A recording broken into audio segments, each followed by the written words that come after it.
Halos hindi maawat sa paggamit ng mga cellphone at iba pang tinatawag na mga gadget ang maraming Pilipino ngayon. Pero paalala, hinay-hinay lang daw sa paggagadget para iwas aberya o sa kalusugan o injury tulad ng tinatawag na text thumb at text neck. Nakatutok si Lay Alvis.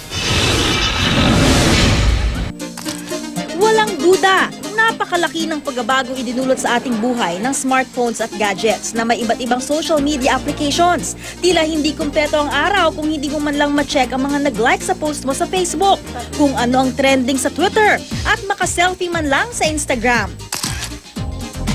Ang iba naman napupuyat sa kaka-games. At dahil lahat ng sobra masama, pwede ring magdulot ng injury sa katawan ang labis na paggamit ng smartphones at iba pang gadgets. Gaya na lang ng tinatawag na text neck. Kapag tayo ay nagte-text o gumagamit, tayo ay nakayuko.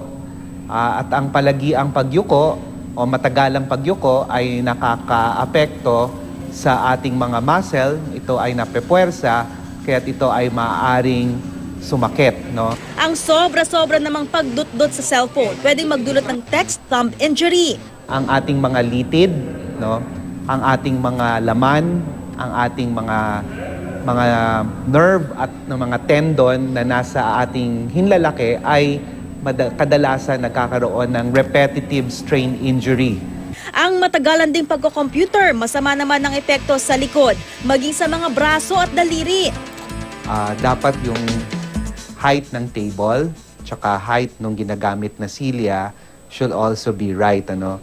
And we can say that this is ergonomic principles. Yung back, okay, dapat nakadikit doon sa silya, no, para may support yung likod.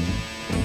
Tapos yung height ng silya, malalaman natin kung yung paa is flat on the floor.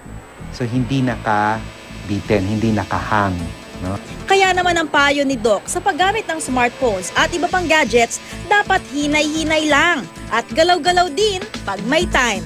Lay Alvis, nakatutok, 24 oras.